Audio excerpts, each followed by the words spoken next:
Assalamualaikum warahmatullahi wabarakatuh. Waalaikumsalam. Pertama-tama saya ucapkan terima kasih kepada saudara saya, Arif Fadilah, saudara saya, senior saya, sekaligus teman akrab, atas kesempatan ini, dan juga terutama kepada saudara Imam Handoko, Ketua PPNI United Arab Emirates, yang telah memberikan kesempatan kepada saya untuk sharing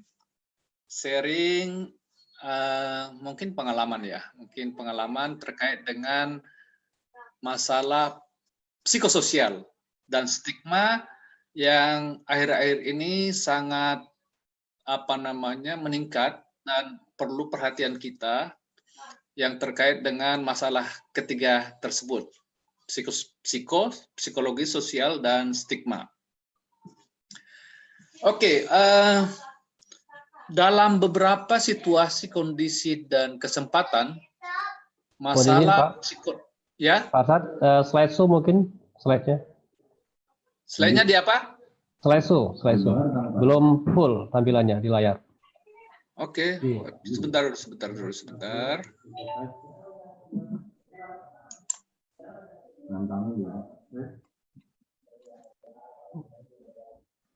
Kenapa bisa ini juga, ya? Bisa juga menggunakan F5, Pak. F5? Ya.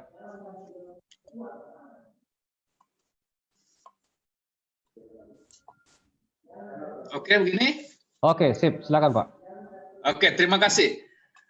Ya, jadi saya percaya betul bahwa kalau masalah fisik kuratif, peran tenaga kesehatan dan perawat di Indonesia itu nggak bisa diragukan lagi. Cuman dalam beberapa situasi, kondisi, masalah psikologis, masalah sosial, dan terutama yang terkait dengan stigma ini belum menjadi, tidak dianggap sebagai prioritas dalam manajemen dan penanganan pasien dengan COVID ini. Itu yang saya lihat. Mudah-mudahan saya salah, dan kalau salah mohon dikoreksi. Kemudian, selain aspek fisik, aspek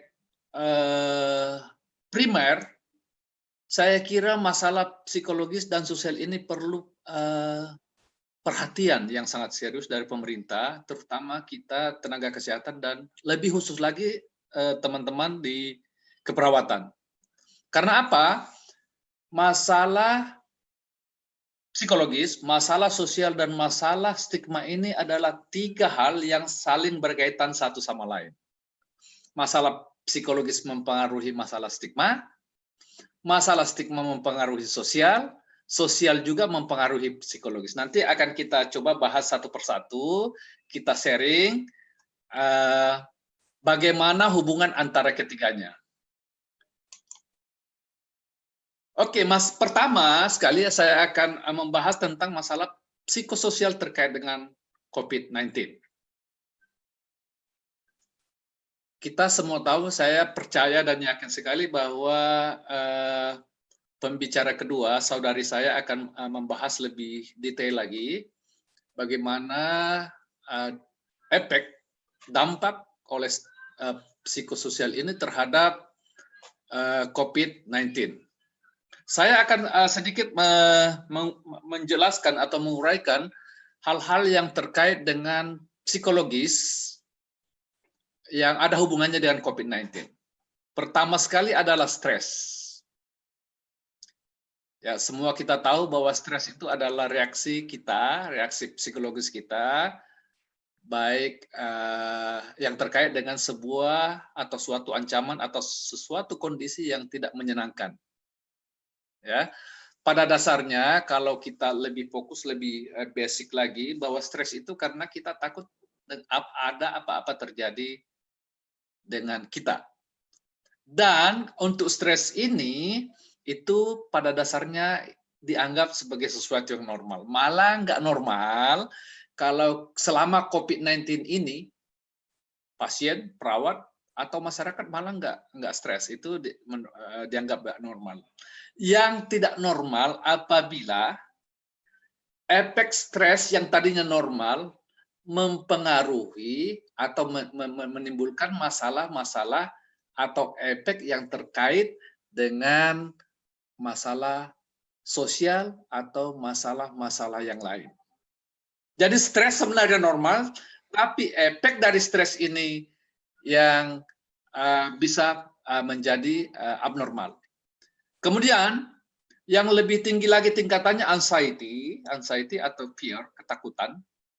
Ya, terus terang aja mungkin anxiety dan ketakutan ini itu terkait dengan ketakutan kita terpapar, ketakutan pasien dengan mohon maaf tanda kutip, mungkin ketakutan akan ya kematian misalnya. Bisa juga untuk tenaga kesehatan ketakutan akan terpapar dan ketakutan atau anxiety dari masyarakat secara umum, ya ketakutan akan terkena. Itu yang jadi saya akan membahas masalah psikososial itu dari perspektif pasien, perspektif masyarakat, dan perspektif tenaga kesehatan. Khususnya dalam hal ini perawat. Oke, kemudian anger, marah. Kalau saya melihat di YouTube, sebelum acara ini dimulai saya melihat di YouTube, luar biasa bahwa kita sekarang ini dengan adanya COVID ini jadi temperamental. Jadi gampang-gampang marah, dikit-dikit marah. Ya, itu salah satu aspek dari psikologis adanya COVID ini. Kemudian depresi, ya kita sudah tahu bahwa salah satu aspek kesehatan jiwa terkait dengan penyakit apapun, termasuk COVID-19 ini adalah depresi. Kemudian PTSD, Post Traumatic Stress Disorder, ya jelas aja, terutama ini terjadi bagi pasien-pasien yang sudah sembuh, pasti akan mengalami trauma dengan tindakan-tindakan yang dilakukan atau yang mereka dapatkan di rumah sakit misalnya, atau juga para perawat yang trauma dengan penderitaan pasien yang mereka lihat. Ya. Jadi post traumatik ini bisa terjadi pada pasien, terutama pasien yang sembuh atau pasien yang menerima tindakan invasif misalnya yang berkali-kali di pelayanan kesehatan. Ya, perawat juga bisa trauma dengan melihat kondisi pasien, ya biar bagaimanapun sebagai manusia biasa tak lepas dari human attitude, human behavior, dan human character. Jadi tetap aja sebagai manusia normal ya kita akan merasa trauma dengan hal-hal yang bersifat traumatik. Helplessness, ya merasa tidak berdaya, jelas. Hopelessness, merasa tidak ada harapan. Kemudian sleep pattern and sleep quality, gangguan tidur pasti ya kalau pasien, kemudian keluarganya terutama perawat apalagi pasti mengalami masalah gangguan tidur ya, gangguan tidur terutama bagi mereka teman-teman perawat yang bekerja di rumah sakit yang khusus menangani pasien-pasien yang spesifik COVID-19 ini. Low self esteem bagi para penderita, bagi para pasien yang kena COVID pasti akan mengalami low self esteem. Jangankan yang sudah menderita, yang dinyatakan positif aja itu pasti akan merasa rendah diri, merasa ada kecenderungan untuk low self esteem, terutama juga kepada keluarganya, teman-temannya. Kemudian body image pasti ya. Bagi teman-teman ya saya melihat bahwa ada komentar-komentar yang mengatakan hati-hati loh nanti dijemput oleh orang yang berpakaian astronot. Ya. Teman-teman yang ada pasien yang ada di dalam ICU dengan berbagai alat yang terpasang pada tubuh atau dirinya itu akan menurunkan body image. Kemudian denial, pasti denial ya. ya, dalam kondisi apapun, kalau kita teman-teman saya kira ya tahu betul apa itu Kubler-Ross, mulai dari bukan cuma COVID-19, tapi hampir semua penyakit atau gangguan fisik maupun psikologis akan kita mengalami denial. Oke, seperti yang saya sebutkan tadi bahwa aspek psikologis dan sosial saling berhubungan satu dengan lainnya. Adanya social and physical distancing ini akan mempengaruhi masalah psikologis. Kita jauh dari orang tua, apalagi menjelang Lebaran nanti ini ya. Mungkin ini pertama kalinya kita nggak ketemu dengan orang tua karena adanya pembatasan, karena adanya social and physical distancing ini.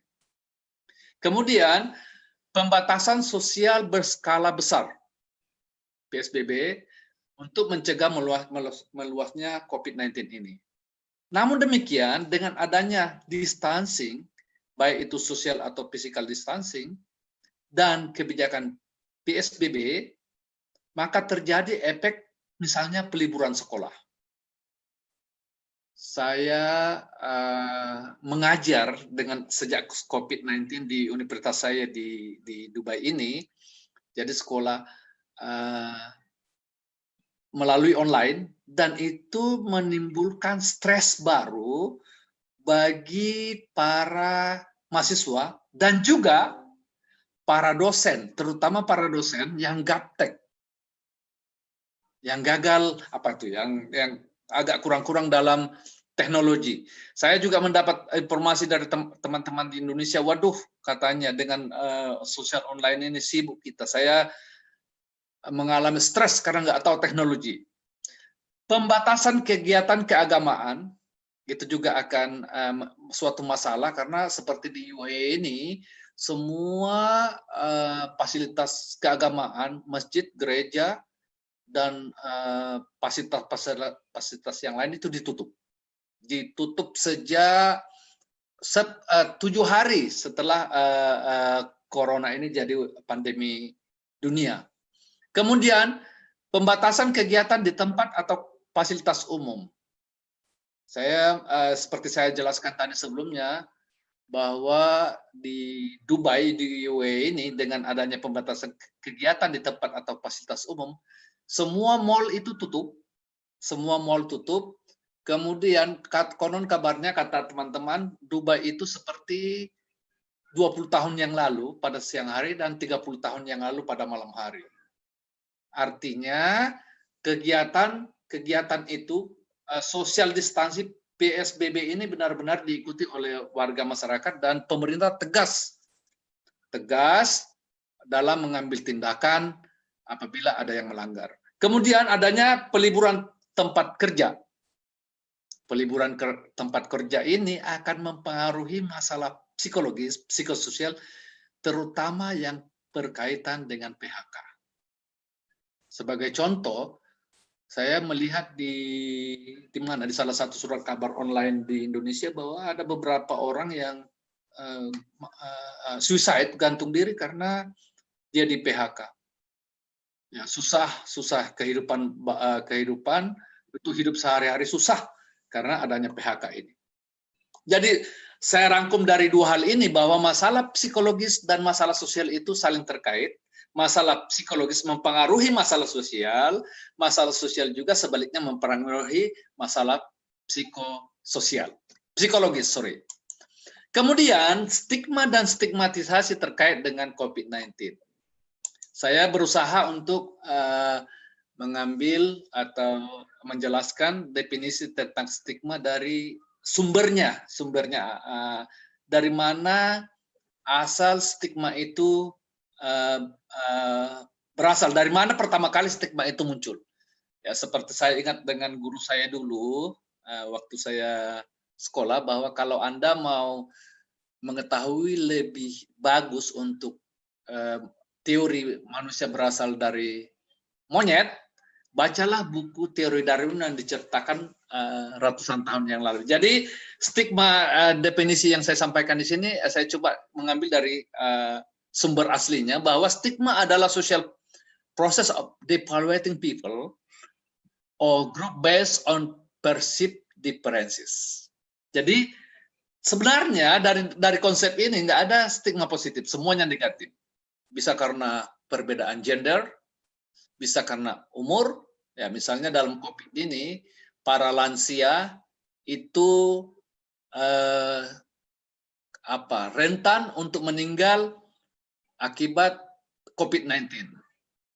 Itu salah satu stigma, karena kematian itu bukan COVID-19 yang menyebabkan, tapi ya memang ajalnya sudah tiba, Allah Subhanahu wa Ta'ala sudah menentukan. Ya, terutama health status. Ada beberapa hal, ada beberapa penyakit yang benar-benar sangat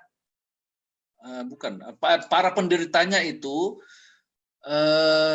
menderita akibat adanya stigma ini. Terutama gangguan jiwa, HIV/AIDS, COVID-19 salah satunya, dan termasuk juga penyakit TBC atau lepra.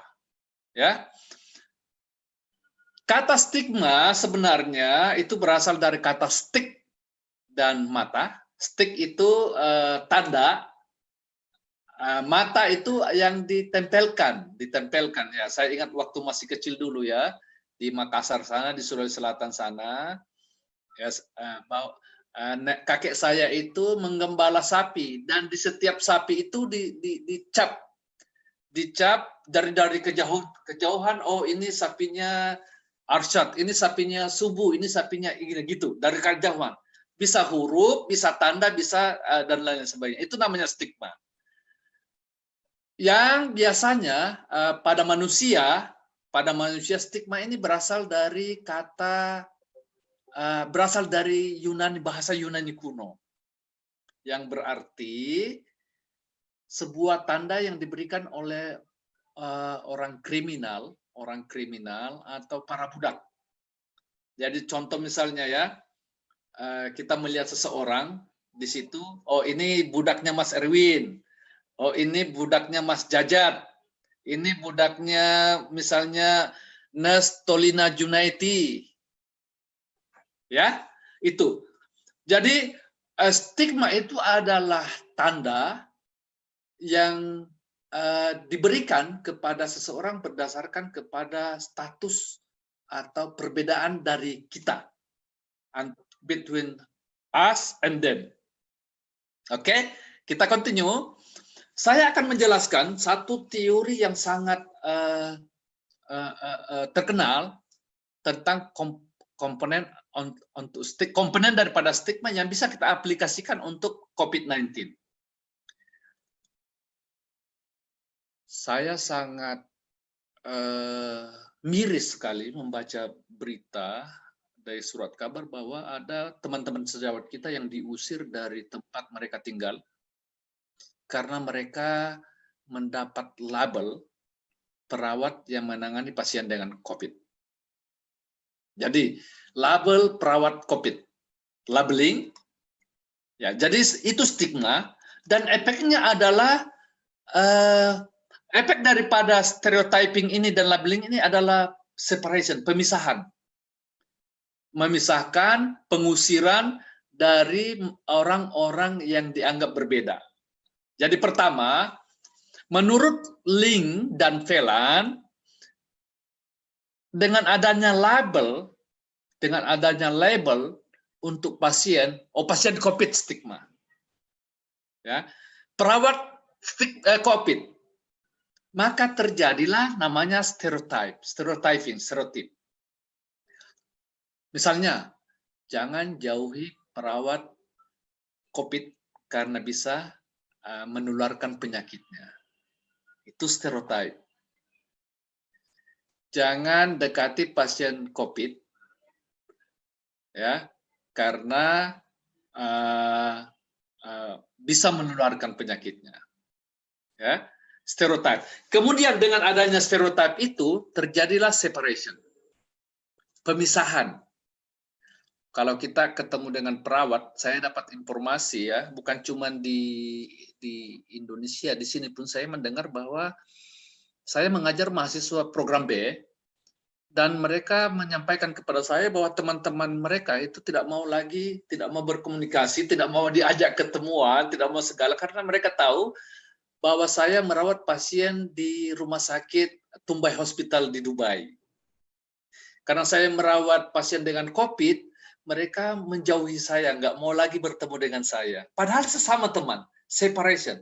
Kemudian juga saya ulangi bahwa ada informasi bahwa banyak teman-teman kita yang diusir dari tempatnya, terutama mereka yang kos di Jakarta misalnya ya, itu diusir karena mereka sebagai ada stereotip, ada label bahwa mereka itu orang-orang yang bekerja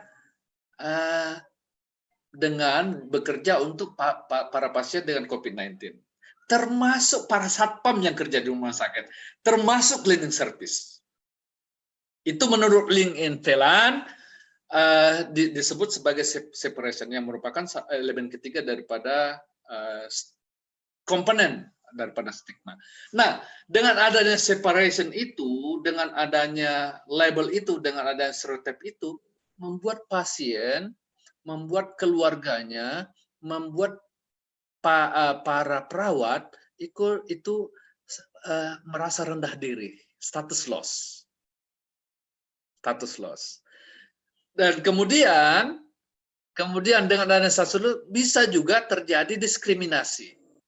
Contoh misalnya ya, kenapa perawat dengan adanya label stereotype separation status loss itu, para perawat COVID itu biasanya tinggal sampai sebulan di rumah sakit. Sampai sebulan, kemudian perawat-perawat yang lain di tempat lain yang bukan COVID itu bisa pulang sehari-hari. Jadi ada diskriminasi di sini ya, ada diskriminasi.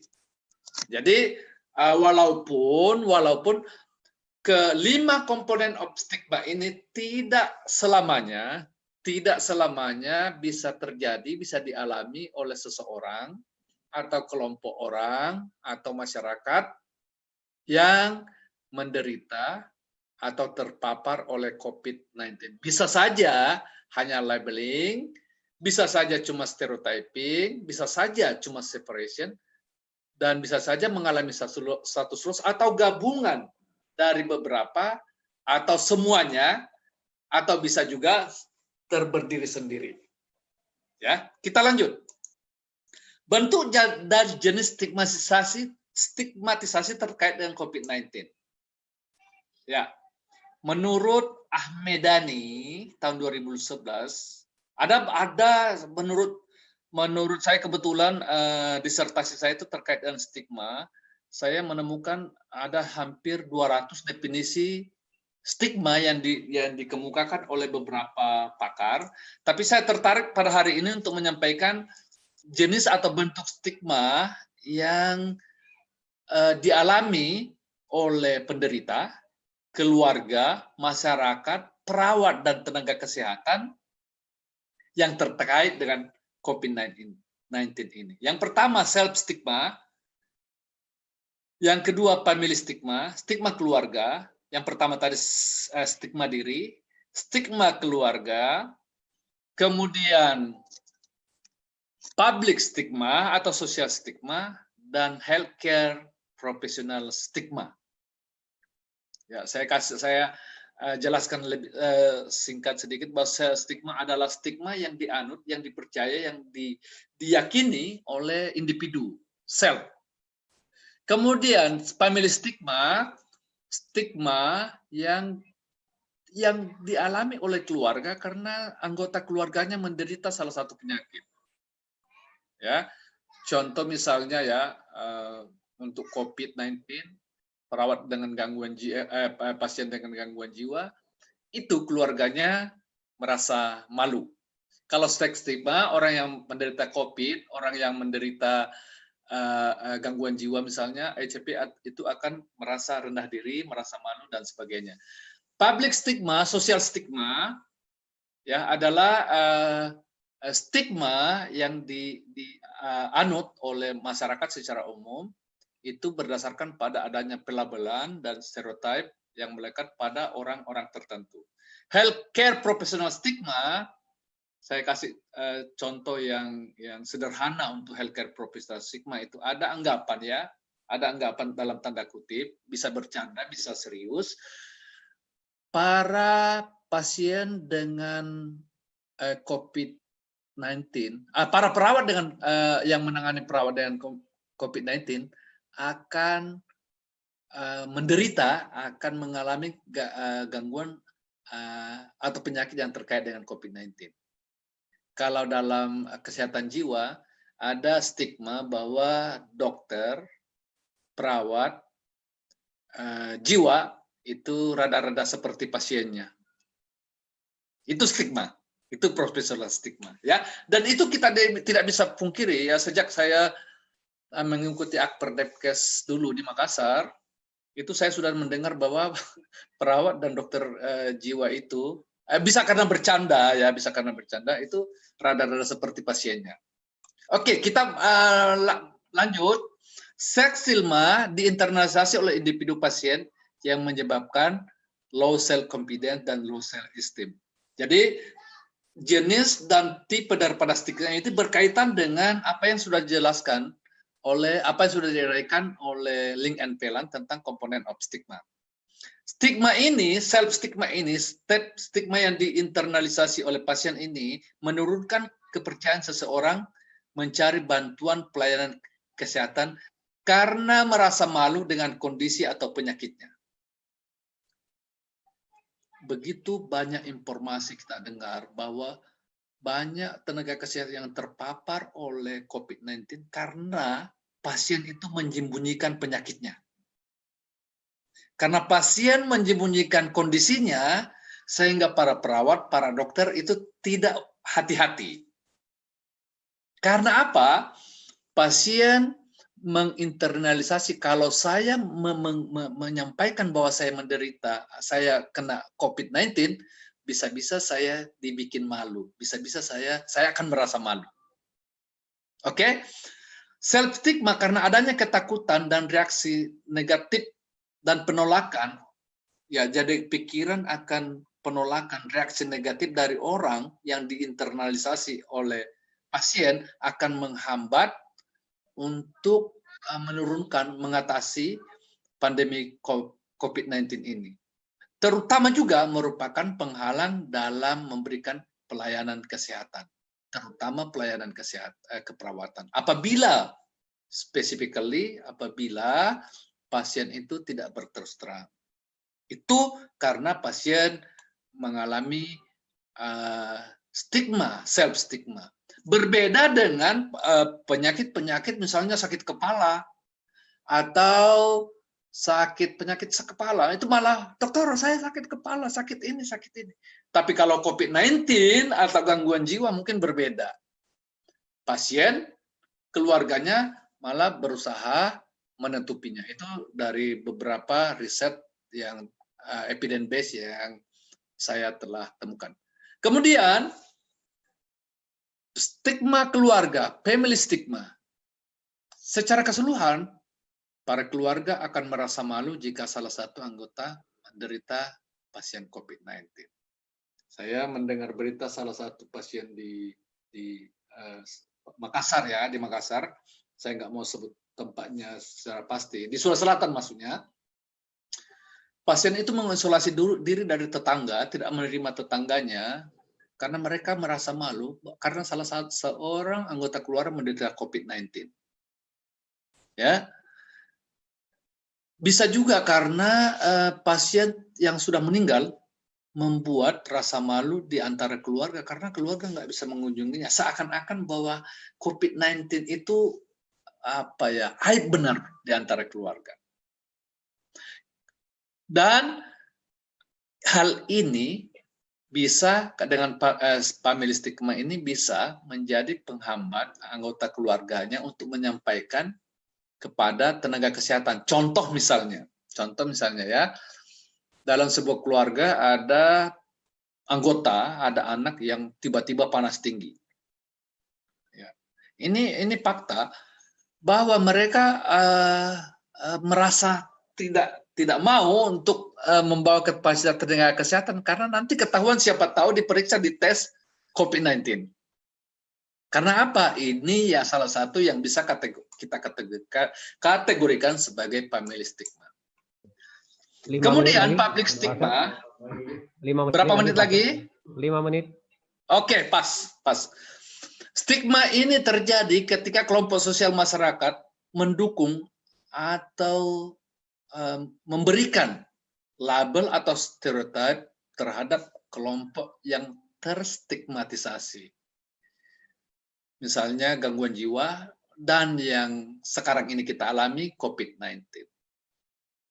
Sehingga sekarang itu dengan adanya public stigma ini kita saling mencurigai di dalam di tengah-tengah masyarakat kita saling mencurigai.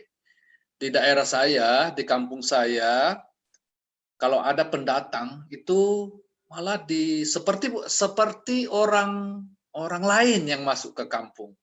Kalau dulu kalau ada pendatang masuk ke kampung kita, keluarga kita datang merantau, wah kita senang sekali karena ada. Kalau sekarang itu malah kita kalau bisa dihindari. Siapa tahu dia membawa COVID dari mana, dari luar negeri. Terutama di daerah saya banyak pelaut dan mereka umumnya berasal dari luar negeri, sehingga masyarakat menjadi takut. Ya. Karena stigma ini khususnya terjadi penghindaran, orang menghindar, ketakutan yang berlebihan terhadap pasien, dan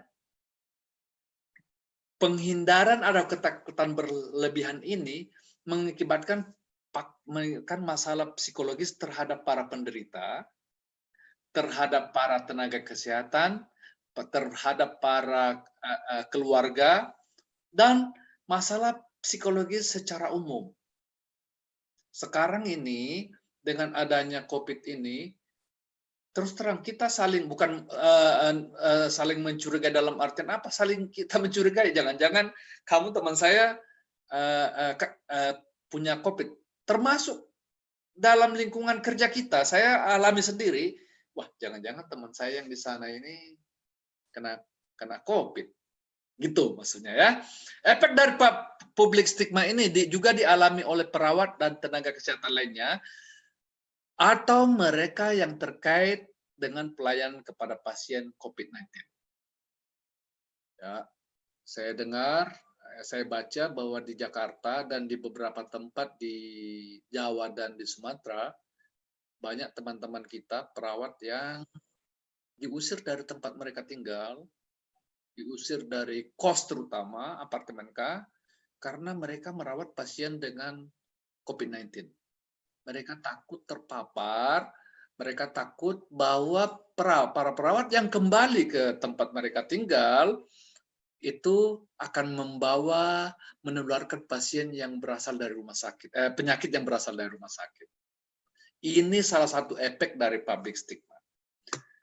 Kemudian yang terakhir adalah healthcare professional stigma. Stigma yang dianut oleh para perawat tenaga kesehatan. Saya sudah menjelaskan tadi bahwa saya mengajar mahasiswa program B dan sekarang karena dia merawat pasien COVID-19 di rumah sakit, teman-temannya nggak mau dekat. Teman-temannya dekat. Berarti ada ketakutan di antara tenaga kesehatan yang terkait dengan COVID-19.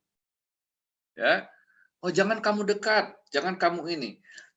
Kemudian, profesional kesehatan seharusnya membantu seorang yang terkena COVID-19. Namun seringkali mereka juga menganut penilaian negatif terhadap status kesehatan seseorang.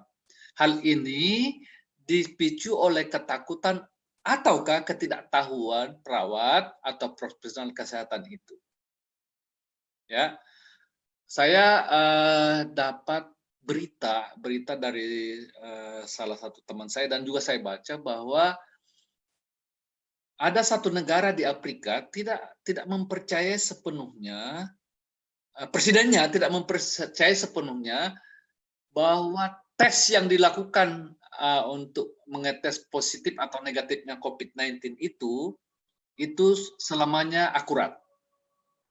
Sehingga dia memerintahkan kepada orang secara diam-diam, presiden dari Ethiopia jadi mengambil swab dari kambing, dari binatang lain, kemudian juga dari buah-buahan, dari mangga, dan apa yang terjadi? Ternyata setelah dites itu yang dari kambing, dari binatang, dan dari buah-buahan itu ternyata juga positif. Ya, itu salah satu. Nah, ini untuk profesional stigma, bisa juga stigma itu dialami oleh tenaga kesehatan, terutama teman-teman perawat yang tidak bekerja secara langsung menangani COVID-19. Mungkin saya kasih contoh yang sederhana untuk stigma profesional ini. Contoh misalnya ya, para perawat ke jiwa yang lebih gampang. Para teman-teman perawat yang bukan bekerja di rumah sakit jiwa itu akan dasar lu perawat gelok. Sering kita dengar begitu. Sering kita dengar. Entah bercanda, entah setengah serius atau apakah serius, itu mencerminkan salah satu contoh daripada profesional stigma. Dan dengan adanya profesional stigma ini, karena adanya ketakutan perawat, ketakutan pasien terhadap COVID-19 ini, menjadikan pasien nggak jujur menyampaikan kondisinya, termasuk apabila mereka mengalami sedikit panas badannya, mereka nggak mau ke rumah sakit karena nanti takut dicap oleh tenaga kesehatan, kamu kena stigma, kena COVID-19. Itu salah satu contohnya. Oke, terakhir, mungkin saran saya saat ini masalah psikososial seharusnya juga menjadi prioritas oleh pemerintah, khususnya tenaga kesehatan, selain tentunya terkait dengan aspek fisik, kuratif, dan kebutuhan primer, sandang, pangan, dan pakaian, dan hal-hal lain yang diberikan kepada pasien. Kalau di United Arab Emirates ini sudah ada tim khusus yang memberikan penyuluhan, dan di TV, di televisi kita bisa lihat bagaimana pemerintah memberikan edukasi kepada masyarakat untuk yang terkait dengan masalah psikososial, terutama yang stigma ini. Oke, saya kira itu saja yang bisa saya sampaikan. Terima kasih sekali lagi kepada PPNI, Pak Harif Padilla, PPNI UAE, Bapak Imam Handoko di Abu Dhabi, dan terima kasih kepada teman-teman semua. Terakhir, mohon maaf kalau ada yang salah. Kalau yang salah itu tolong disimpan di dalam laci aja. Oke, terima kasih. Assalamualaikum warahmatullahi wabarakatuh. Waalaikumsalam warahmatullahi wabarakatuh. Terima kasih Pak Muhammad Arsyad Subur yang sudah meluangkan waktunya berbagi ilmu dan pengalaman ke ruang Zoominar kita. Selanjutnya mohon ditahan Pak Arsyad, kita nanti ada sesi diskusi. Selanjutnya kami panggilkan pembicara kedua, yaitu Ibu Tika Marliana, Nurse MKEP SPKEP Jiwa. Apakah Ibu Tika sudah di ruangan kita? Ya, Pak Erwin hadir. Baik, share screen dari saya atau dari Pak Erwin, Pak? Dari Ibu Tika boleh? Mohon izin Pak. Ini ditutup. Oke. Mohon izin Pak Asad, mungkin share screen-nya di stop, ada tombol di atas. Oke. Ada 4 magic word yang sangat mungkin bisa berbagi dengan teman-teman semua, menjadi pendorong kita untuk tetap bisa menggerakkan hati, pikiran dalam kondisi seperti ini untuk kebaikan profesi. Yang pertama tadi dari Prof. Eli itu saya ingat betul 18 tahun lalu gitu ya, beliau menyampaikan hidupkan profesi keperawatan, jangan hanya mencari hidup di balik profesi. Sehingga apapun yang kita terima dari teman sejawat kita, apapun kondisinya, kita masih satu darah gitu. Itu selalu saya ingat. Kemudian Prof. Yani juga berkali-kali selalu menitipkan bahwa apapun respon orang lain, apapun perilaku orang lain itu punya makna.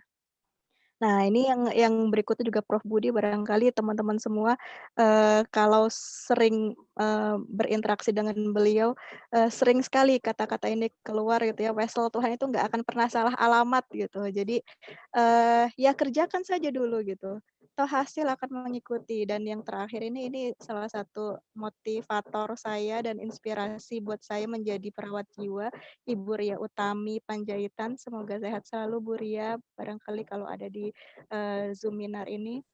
Saya waktu itu ikut dalam tim gempa Merapi, FIK UI itu 2004, persis setelah sholat subuh bareng-bareng, habis sholat gempa gitu, ya itu pesan beliau gitu untuk tetap meluruskan semua aktivitas profesi kita itu untuk ibadah, apapun kondisinya. Jadi ketika itu semua menjadi rule gitu, ya selalu diingat bahwa hal-hal yang baik itu tulislah itu di atas batu agar kekal gitu ya. Jadi yang buruk-buruk tulis di atas pasir biar dia tersapu oleh ombak.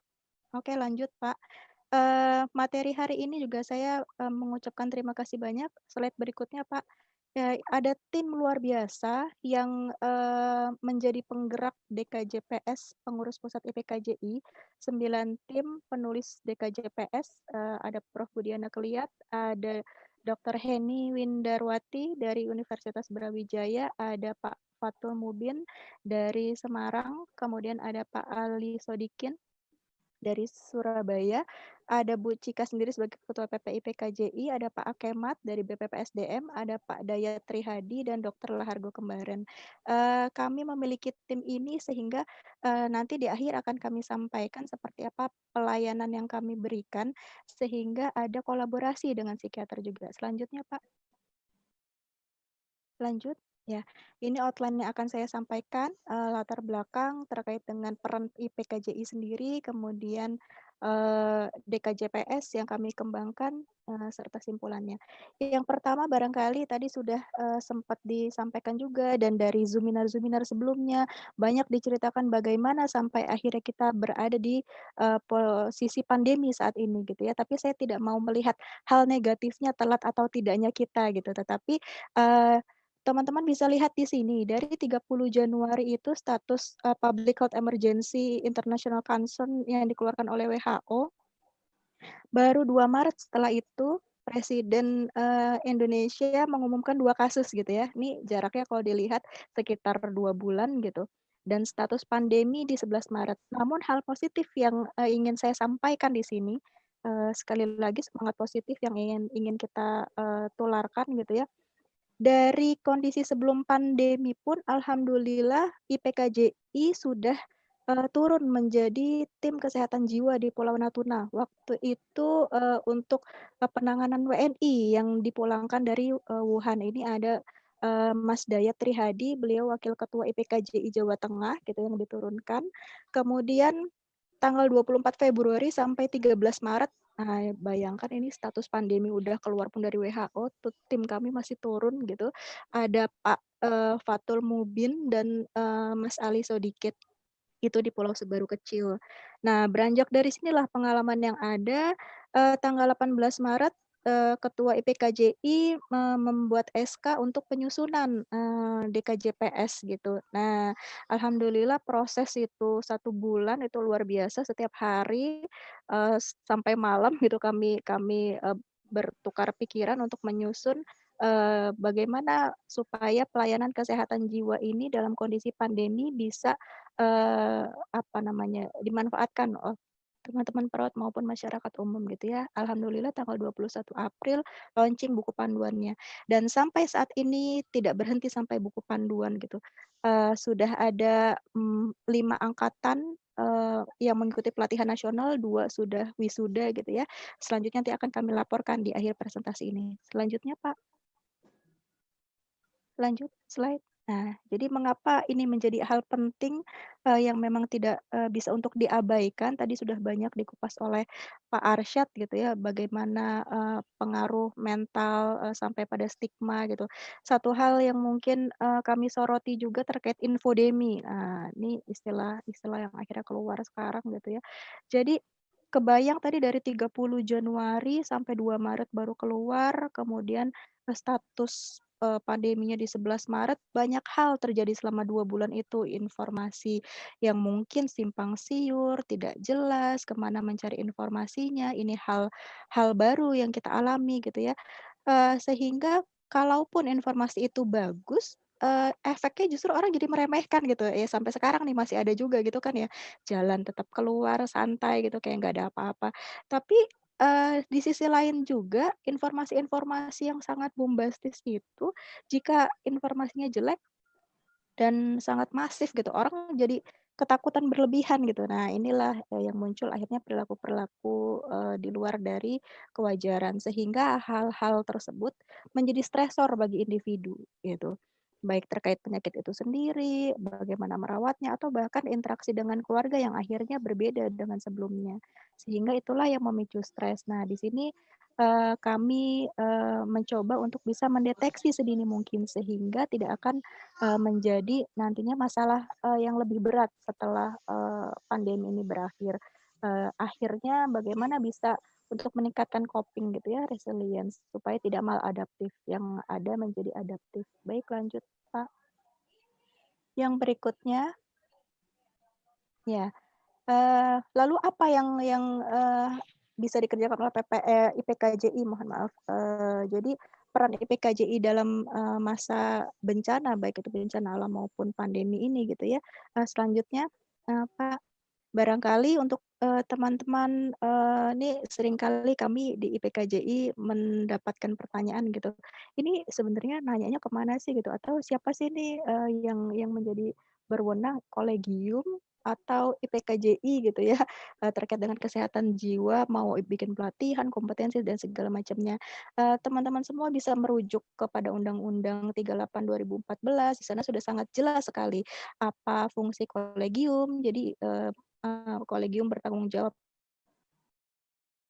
disiplin keilmuan gitu ya, sedangkan, konsil itu hal yang berbeda lagi untuk menjamin mutu praktik. Nah, sedangkan ikatan dan himpunan itu diatur adanya di dalam ADART PPNI. Nah, di ADART Munas PPNI, prinsip utamanya ikatan dan himpunan itu pengembangan profesi dan kompetensi kekhususan. Nah, ini beda sekali gitu ya dengan, tadi, terkait dengan kompetensi pendidikan. Apa namanya, standar pendidikan. Nah, jadi seperti apa sih yang harus dicapai oleh perawat jiwa setelah lulus, yang harus dibekali supaya kompetensinya tetap terjaga, itulah yang, dikembangkan oleh ikatan dan himpunan. Nah, di dalam ADART IPKJI sendiri di, hasil Munas, 4 di Jakarta, ini agak saya bold cuma nggak terlalu terlihat ya, di dalam ADART. Jadi di situ dituliskan, bahwa, fungsi utama dari IPKJ ini menjadi wadah untuk perawat kesehatan jiwa. Yang saya tekankan perawat kesehatan jiwa. Jadi, spektrumnya nih kesehatan jiwa nih. Lanjut lagi mungkin Pak, bisa slide berikutnya. Bisa slide berikutnya Pak Erwin.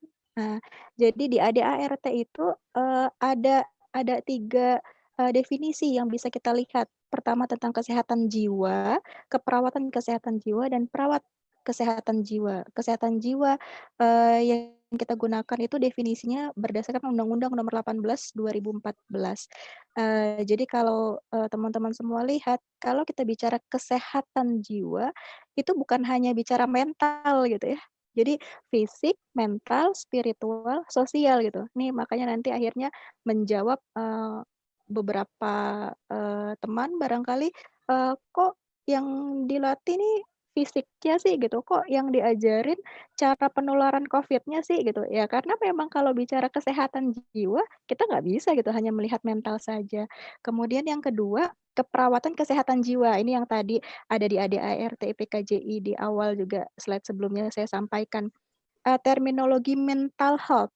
yang digunakan gitu. Sehingga spektrum sehat jiwa itu, eee, ya bukan hanya gangguan gitu, bukan hanya adanya di rumah sakit jiwa, bukan hanya pelayanannya untuk pasien yang di rumah sakit jiwa gitu, tetapi, spektrum mulai dari sehat sampai sakit gitu.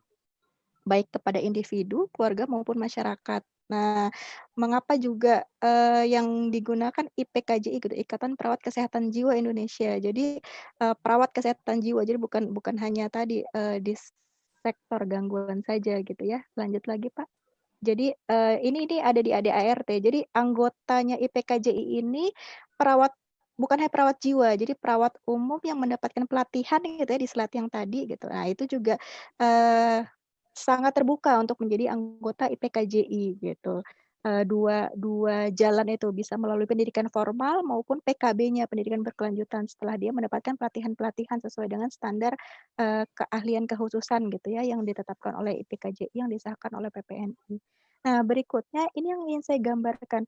Baru, tadi pagi saya coba masukin ke search engine Google gitu ya, lihat, kasus bunuh diri gitu. Kasus bunuh diri yang ada di rumah sakit ini bukan hanya di rumah sakit jiwa gitu. Sebenarnya kalau teman-teman lihat semua screenshot-nya ini yang terbaru baru-baru ini ya, miris sekali ada di rumah sakit umum gitu, gantung diri, PDP. Kakek nih 72 tahun, kakek-kakek. Kemudian, ini pasien, karena dia mau, operasi gagal ginjal gitu. Bahkan anak-anak remaja gitu ya, remaja juga SMP bunuh diri. Ini kan kondisi yang tidak ada di rumah sakit jiwa. Apakah saya hanya mengilustrasikan, kemarin di seminar berapa ya, saya lupa, ada urologi gitu ya, teman-teman perawat urologi. Nah, dia kan nggak mungkin juga meninggalkan masalah mental gitu ya, untuk persiapan pasien-pasien dialisis dan segala macamnya gitu. Sehingga itu yang saya tekankan tadi, bagaimana IPKJI melihat masalah kesehatan jiwa ini dari spektrum sehat sampai sakit gitu, dan tidak bisa, hanya ada di sektor, mental hospital saja gitu. Karena sejatinya kesehatan jiwa itu ada di setiap manusia, mulai dari kandungan sampai akhir hayat gitu ya, ya dimanapun gitu. Selama individu itu bergerak gitu kan ya, pasti ada, kesehatan jiwanya. Lanjut, Pak. Nah, lanjut slide berikutnya. Lanjut, Pak Erwin, punten. Ya jadi, ini data perawat jiwa terakhir, yang saya dapatkan dari Kemenkes, sekitar bulan lalu gitu ya, ada 6.500. Ini idealnya kalau berdasarkan ARSA Wakoy gitu ya, data perawat yang ada, berbasis di rumah sakit jiwa. 2/100.000 populasi gitu. Dengan gambaran ini, eee, ini saya dapatkan data perawat seluruh Indonesia, berdasarkan SIMK-nya PPNI yang terakhir gitu ya. 6.500 di antara 500.000 jumlah perawat seluruh Indonesia gitu. Masih sangat sedikit banget gitu kan ya, masih kurang sekali gitu, bagaimana ketersediaan perawat jiwa untuk mengatasi masalah-masalah kesehatan jiwa gitu di negara ini.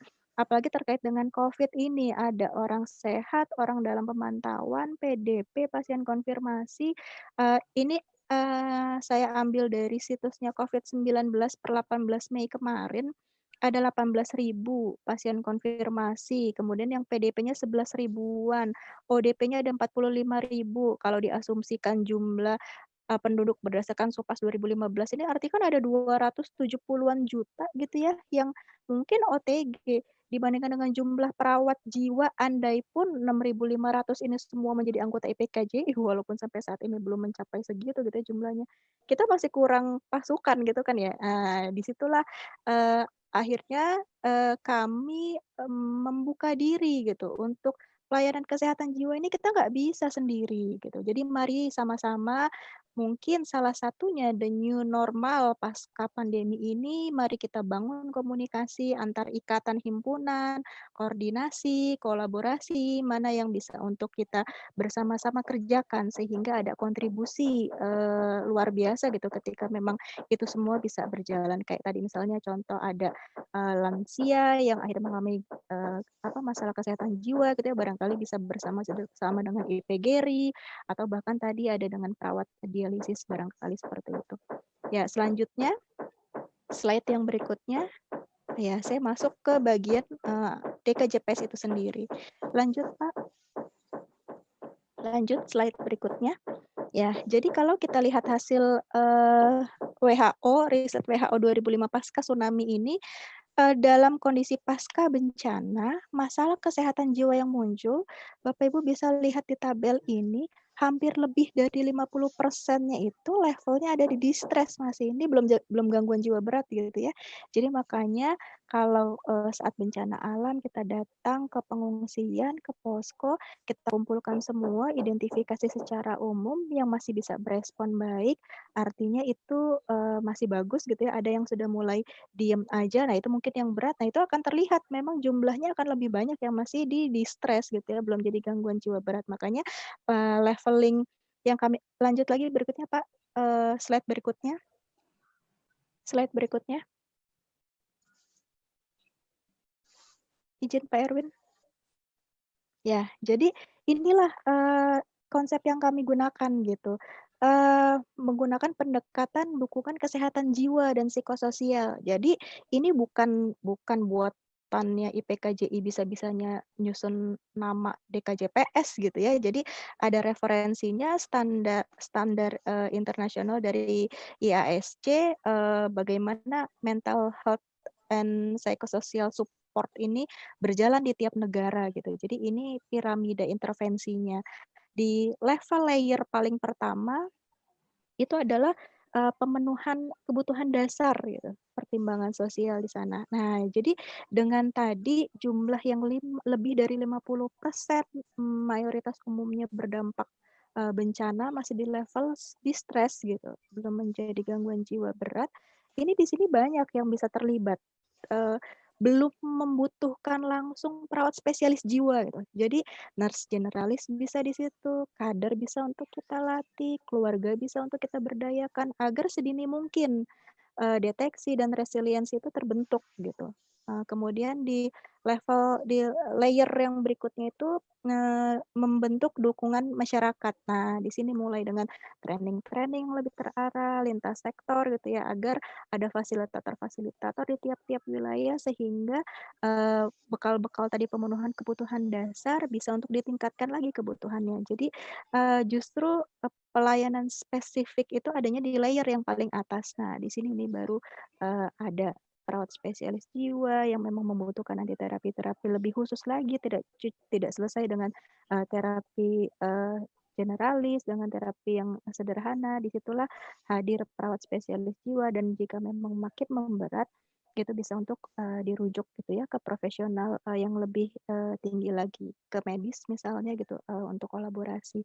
Nah, di DKJPS ini 6 sasaran kita, kepada orang yang sehat, OTG, orang tanpa gangguan, ODP dalam pantauan, PDP, pasien dalam pengawasan, dan juga yang confirm dan rentan gitu.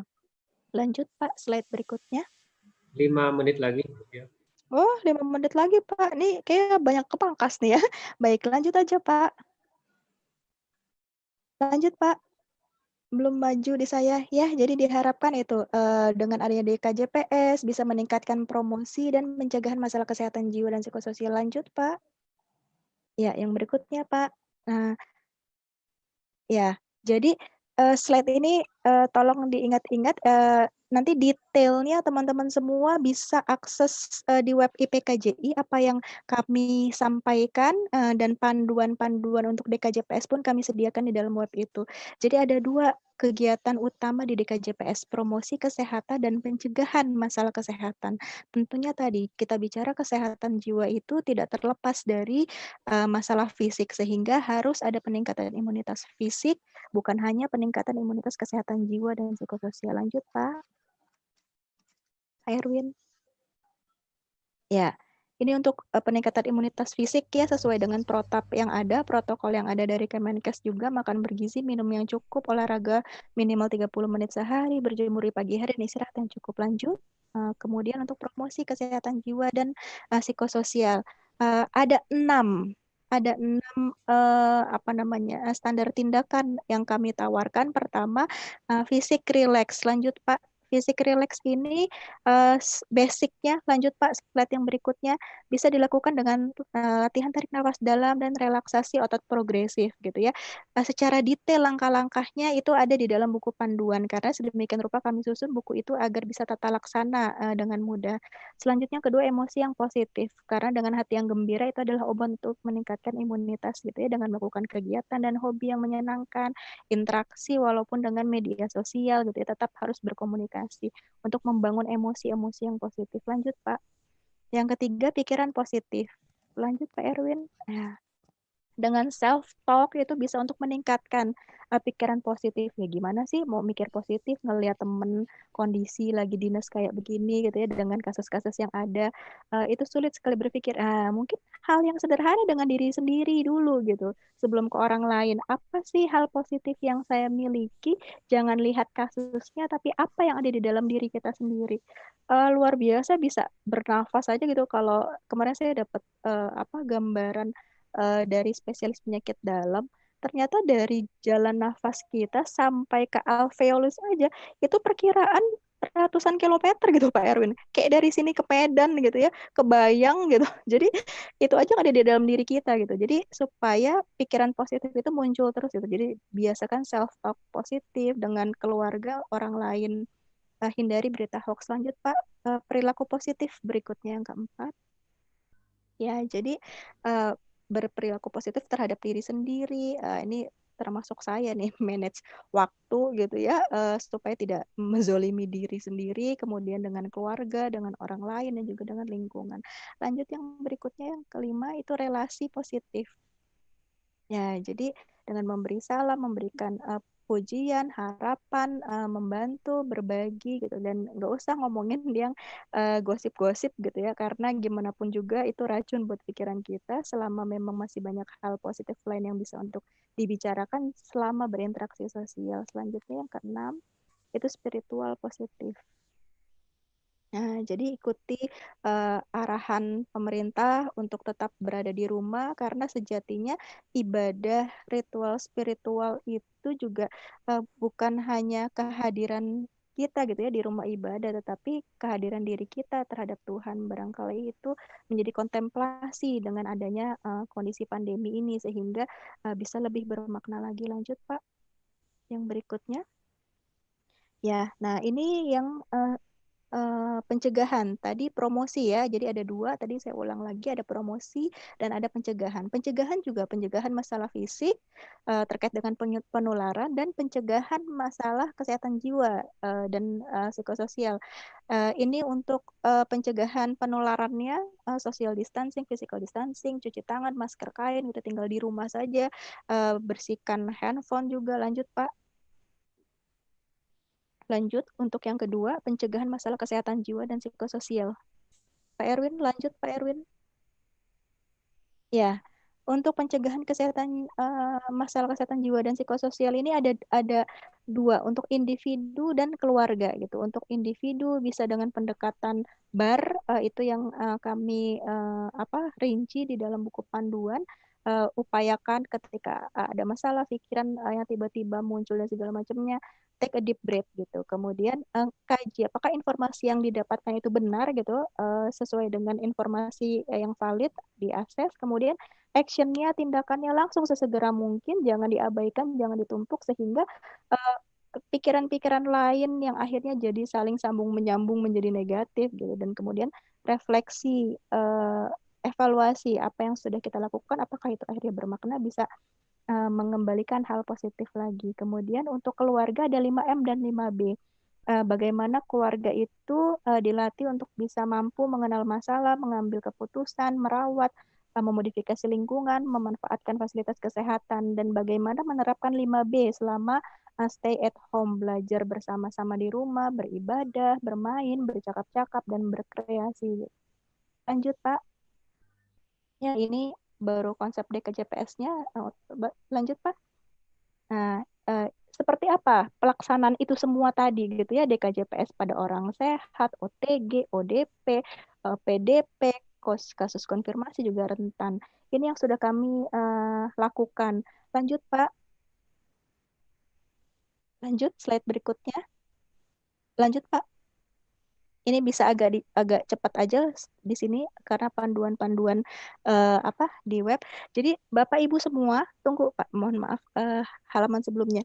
Semua yang tadi saya sampaikan, kami menyediakan informasi dari mulai buku panduan terkait dengan COVID, panduan DKJPS dari Kemenkes, di mana IPKJI juga terlibat di dalamnya, dan juga panduan penanganan bencana alam itu sudah ada di dalam webnya. Jadi mudah sekali diingat di pkji.org gitu ya, .org ada fitur DKJPS di situ. Nah, lanjut Pak. Nah, itu semua bisa Bapak Ibu download. Lanjut Pak. Nah, ini ya, tuh di DKJPS. Lanjut, ini buku terkait dengan COVID. Jangan salah buku, karena banyak yang beredar itu yang belum ada ISBN-nya. Jadi ini yang sudah terbaru ada di web, silakan di-download. Kemudian lanjut Pak. Lanjut Pak Erwin. Nah, ini yang dari Kemenkes. Lanjut, lanjut, lanjut. Ini yang bencana alam. Lanjut. Nah, ini yang saya sampaikan melalui Satgas COVID juga sejak 2 bulan lalu gitu ya, sekitar 2 bulan lalu, yang kami kembangkan Sahabat Perawat. Jadi sejak 18 Maret Ketua IPKJI membuat SK penyusunan buku DKJPS, kemudian buku sudah di launching, kami mulai membuka pendaftaran relawan. Itu luar biasa. Terima kasih banyak kepada teman-teman relawan yang saya yakin banyak juga mungkin yang menyaksikan baik di Zoom maupun di YouTube yang sudah terlibat. Di tahap awal pembukaan saja sudah 315 gitu. Kemudian masuk kepada pelatihan-pelatihan nasional yang diadakan, diawali dengan DKI, dan sampai saat ini ada 4 kelas. Satu kelas pelatihan nasional sudah selesai. Eh, 7 pertemuan intermittent gitu ya, per 2 hari gitu, selama 14 hari, dan itu gratis semua Pak Erwin, kami berikan untuk teman-teman relawan supaya gerak kita sama. Nah, masyarakat umum, perawat bisa memanfaatkan layanan online gitu untuk Sahabat Perawat dengan membuka web ini. Ada kursor saya kelihatan nggak ya kalau sama orang lain Pak Erwin? Ada ini logo WhatsApp, itu bisa diklik, itu langsung masuk ke call center IPKJI. Tetapi setelah masuk ke call center, sesudah di screening, jika memang dia berkenan langsung untuk menghubungi Sahabat Perawat, itu bisa langsung memilih nama relawan yang sudah ada di web kami sesuai dengan provinsinya masing-masing. Tapi ini akan kami update lagi karena ternyata sampai saat ini di 5 kelas pelatihan nasional jumlah relawan itu sangat bertambah banyak gitu. Nanti kami sampaikan di akhir. Lanjut Pak.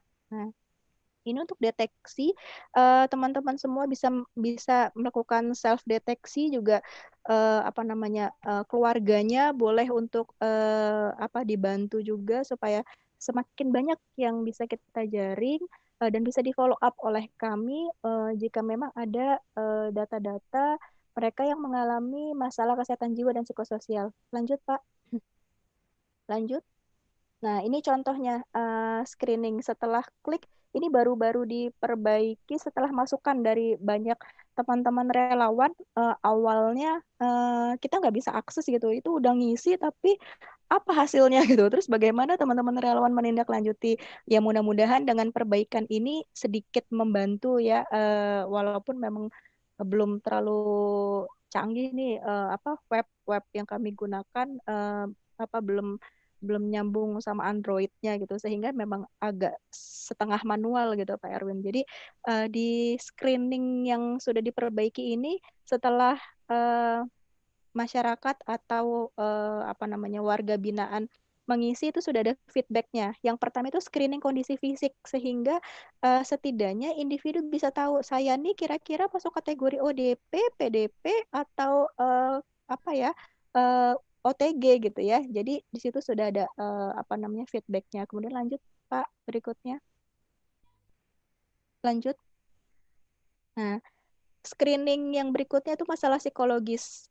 Itu ada 20 item pertanyaan untuk diidentifikasi, dan setelah mereka mengisi, jika memang ada 5 di antaranya itu standar penilaiannya, artinya mereka mengalami beberapa masalah psikologis. Nah, inilah rekomendasi untuk bisa menghubungi sahabat perawat gitu. Jadi makanya teman-teman relawan yang namanya sudah terdata dan nomor teleponnya sudah bisa dimigrasi masuk ke web IPKJI. Masyarakat umum yang mengakses itu bisa langsung memilih nama teman-teman perawat gitu, teman-teman sahabat perawat. Jadi ada beberapa yang sudah dihubungi oleh individu yang mengakses layanan web kita. Kemudian ada juga poin terkait dengan suicide. Nah, kalau dia masalah psikologis ringan, langsung kita arahkan untuk ke sahabat perawat. Tetapi jika memang kondisinya lebih berat, itu bisa kita rekomendasikan untuk layanan hotline 119 yang memang mungkin mereka butuh akses untuk ke rumah sakit langsung gitu Pak, atau dengan petugas medis yang lebih advance lagi. Nah, ada screening PTSD, screening penyalahgunaan zat. Ini juga penyalahgunaan zat. Kami rekomendasikan ketika dia tidak bisa untuk mengendalikan impuls, ya kan nggak mungkin juga gitu ya.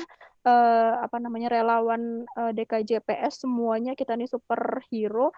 Tetapi itu yang kita rekomendasikan, kontak call center BNN, minta bantuan terdekat UWILS di provinsinya sehingga bisa lebih cepat itu untuk penanganan penyalahgunaan zat. Kemudian yang terakhir itu ada juga screening gangguan jiwa. Nah, ternyata ada juga nih ODGJ alhamdulillah yang memanfaatkan layanan kita. Lanjut, Pak. Lanjut. Nah, ini mekanisme kerjanya. Jadi bukan hanya relawan, tetapi kita menggerakkan sumber daya yang ada di masyarakat juga gitu, Pak. Lanjut. Lanjut, Pak Erwin. Ya, jadi mulai dari kerjasama dengan dinas kesehatan di masing-masing provinsi, kemudian ke puskesmas dengan PJ kesehatan jiwanya, ini sudah bertahap juga sosialisasi yang dilakukan, baik itu oleh PKJI, pengurus wilayah masing-masing di 34 provinsi. Baru 30 provinsi kami punya pengurus wilayah, tetapi alhamdulillah ada perwakilan di 34 masing-masing provinsi Indonesia. Nah, ini targetnya setiap relawan 20 KK. Nah, ini hasilnya, Pak. Jadi alhamdulillah sampai hari ini per 19 Mei yang tadi saya katakan di awal ada 315, sampai hari ini ada 599 relawan daring COVID-19 keperawatan jiwa yang sudah terlatih, baik itu sudah lulus di angkatan kelas DKI Jakarta, kelas Pelatnas 1 Pulau Jawa, sekarang yang masih running Pelatnas 2, 3, dan 4 gitu. Dan selain 599 ini ada 207 Pak yang waiting list, karena kondisinya kami pun tidak memungkinkan running semuanya, ini pun setiap hari itu ada 2 kelas gitu, sehingga 200 orang ini waiting list nanti insya Allah setelah Idul Fitri, dan alhamdulillah itu kami berikan semua secara gratis supaya teman-teman nantinya di provinsi masing-masing di kabupaten kotanya bisa menjadi narasumber juga fasilitator untuk masyarakat gitu. Nah, ini hasil yang luar biasa menurut kami dari berarti sudah hampir 1 bulan ya Bu Cika, 1 bulan dari launching DKJPS. Ini jumlahnya bisa dilihat Bapak Ibu, alhamdulillah, terima kasih banyak sekali lagi, ini luar biasa. Teman-teman relawan juga yang rela sore-sore, kita selalu punya jadwal Pak Erwin tiap jam 3 sampai jam 4:30 sore gitu untuk pelatihan DKJPS per 2 hari. Sampai hari ini sudah ada 9.598 orang. Deteksi ini luar biasa sekali menurut saya juga. Dan dari 9.000 orang tersebut sudah bisa diidentifikasi 62% diantaranya itu masuk dalam kategori sehat, 14% OTG, 13% itu ODP, 6% PDP, ada yang confirm 1. Ini teridentifikasi yang sedang ada di Wisma Atlet juga Pak Erwin. Dari Satgas juga kami dioper gitu ya, kasus-kasus yang memang membutuhkan pelayanan kesehatan jiwa. Mohon maaf Pak Erwin, kalau boleh. Pak, boleh tadi terakhir dulu yang hasilnya Pak. Ya. Nah, jadi Ini mohon dicatat, bisa untuk teman-teman share untuk pemanfaatan layanan daring online IPKJI di 0857 7268 2737 atau tadi masuk ke webnya ipkji.org. Ini juga ada 348 orang yang sudah memanfaatkan layanan online IPKJI, sehingga mendapatkan hasil seperti ini, Pak. Jadi mereka cukup terbantu dengan adanya panduan yang sudah kami susun sedemikian rupa sampai hal teknis bagaimana menjalankan setiap asuhan-asuhan diagnosis yang muncul baik pada orang sehat, OTG, ODP, PDP maupun kelompok rentan dan confirm gitu ya. Sampai ada satu kasus yang memang dirujuk tadi ke tim kami, Dr. Lahargo Kembaren di Rumah Sakit Marzuki Mahdi gitu. Dan luar biasanya ada 2 orang justru dari yang memanfaatkan layanan itu akhirnya menjadi relawan gitu Pak, alhamdulillah. Ya itu saja barangkali terakhir simpulannya ya.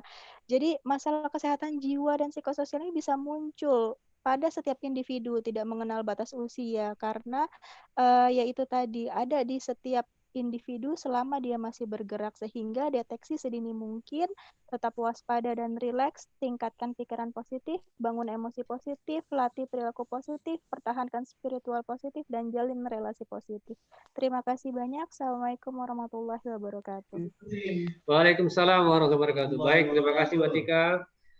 Bapak Ibu, sepertinya kita punya waktu yang sedikit untuk diskusi.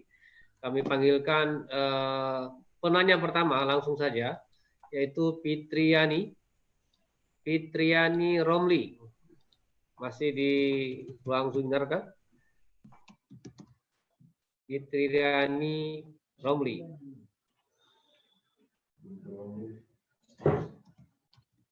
Ibu Fitri. Kemarin gue itu nggak sadar. Fitriani Romli. Mendengar suara kita? Ibu Fitriani Romli. Suaranya mungkin di unmute tuh. Ya, silakan. Silakan Bu Fitri. Ya, masih hadir. Ya, silakan. Yang ingin saya tanyakan ini Pak, gimana cara kita sebagai sejawat mengatasi ada perawat kita yang berpotensi terkena COVID. Nah, selain dengan memberikan support, cara apa kita memberikan dukungan agar kekhawatiran tersebut dapat mengurangi teman sejawat kita tersebut. Jadi, selain dukungan, apa yang kita lakukan? Terima kasih. Baik, Ibu Fitri dari mana? Dari Palembang. Oke, ditujukan ke siapa pertanyaannya Bu Fitri? Siapa aja boleh Pak yang mau jawab. Boleh, baik silakan. Ya, kita terima kasih Bu Fitri yang sudah bertanya di ruang seminar kita ini. Jaga kesehatan, tetap semangat. Silakan Bu Tika atau Pak Arsyad mau jawab? Saya kira Bu Tika lebih tepat untuk menjawab ini. Oke, siap. Silakan Bu Tika. Terima kasih banyak Pak Erwin, Bu Fitri, terima kasih atas pertanyaan yang luar biasa. Seringkali kadang kita tidak terlalu memperhatikan kebutuhan kesehatan jiwa kita gitu ya, karena menganggap ya itu hal biasa saja gitu, rutinitas yang sudah berjalan. Tetapi tadi seringkali 6 hal yang tadi kami tampilkan, bagaimana menjamin fisik untuk rileks gitu. Jadi sebelum masuk ke ruangan COVID atau sebelum dinas itu diupayakan bisa untuk relaksasi, baik itu dengan yang sederhana, basic course-nya dengan relaksasi tarik nafas dalam atau dengan latihan otot gitu ya. Ibu bisa nanti download panduannya. Kemudian bagaimana membangun emosi positif, pikiran positif, kemudian dengan teman-teman dengan relasi positif dan spiritual positif juga gitu, sehingga protokol 6 ini setiap harinya tetap dijalankan. Nah, ini luar biasa ini di dalam pelatihan nasional, teman-teman relawan daring ini sampai awalnya sih waktu pelatihan kewalahan gitu ya. Ini banyak banget yang harus diisi dengan memang instrumen online gitu ya, tinggal klik. Tapi setidaknya dengan pembiasaan bagaimana melakukan promosi dan pencegahan baik masalah fisik maupun masalah kesehatan jiwa, setiap hari itu tetap dijalankan gitu. Barangkali Itu yang mungkin bisa kami bantu gitu sehingga hal-hal itu akhirnya nanti akan menjadi new normal gitu kehidupan kita setelah pandemi ini.